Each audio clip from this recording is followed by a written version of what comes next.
with a few friends, our kids, a toast, some laughter and snacks, shared around our scuffed-up kitchen table.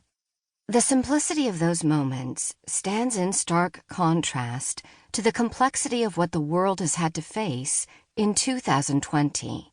We didn't know as we crossed the invisible threshold into a new decade that we had just welcomed in the year that would perhaps become the most uncertain the modern world has yet to see, forced to navigate the impact of a global pandemic. It's fair to say if we weren't familiar with uncertainty before, this year changed that. It may not be what we expected, and certainly not what we wanted, but nevertheless, here we are, a global community facing the most uncertain days of our generation. In this book, Shelley's words sounded like those from a woman who could see the future. How did she know we would need this book at this exact time in history?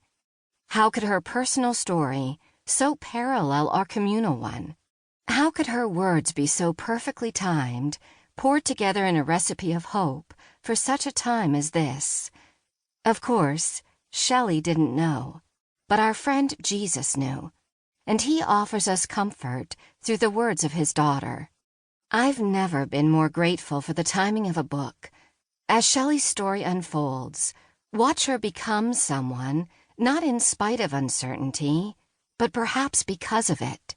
And as we bear witness to her becoming, may it be so in us as well. Emily P. Freeman, author of The Next Right Thing. Our hunger is the exile's hunger, but it is also the first step in our homecoming. We hunger, and in doing so, learn the shape of our emptiness is the world's great emptiness, in order to prepare room for God's presence. We imagine we are cultivating good, or friendship, or beauty, but we are, in all of these ways, cultivating God's glory in our midst. Christy Purifoy, Roots and Sky. 1. Reframing uncertainty. It flames from within, unseen, yet never dims. In wind, storm or gale, it flickers with your exhale. So close, my Father's breath, so intimate, his warmth. To live is to breathe shining. Make a wish. It's what every child hears as they inhale before blowing out flaming candles on a birthday cake, marking another year. I wished my life were different almost every day of my childhood. A yellowing picture from a sparse collection of childhood photos hangs above my writing desk, a reminder that my life began clouded by uncertainty. In celebration of my 3rd birthday, I'm bent over a white frosted cake embellished with flaming candles, one pink, one blue, and one of an indiscernible color. The photo illustrates an ephemeral frame of my story, lived but not remembered, and often retold by relatives as the year Shelley didn't smile. My 3rd year of stoic quietness accompanies a hunger strike coinciding with my parents' decision to end their short union.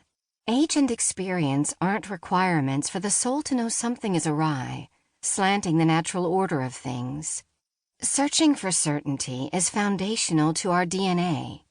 Of English descent, Dad and I share the thin bridge of our nose becoming a bright shade of pink when we stand in the sunny outdoors longer than 15 minutes. Even with belts around our waists, we each maintain the habit of pulling up our pants due to small hips.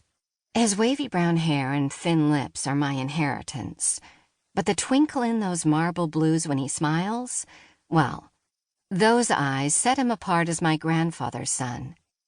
Being Dave's daughter sounds magical when I hear other people say it out loud. Dad was 24, on the verge of completing his junior year of law school, when he pursued my mother, an attractive reservation agent with Trans World Airlines, TWA, who preferred wearing Saks Fifth Avenue from head to toe.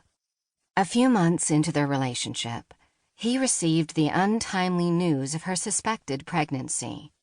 One academic year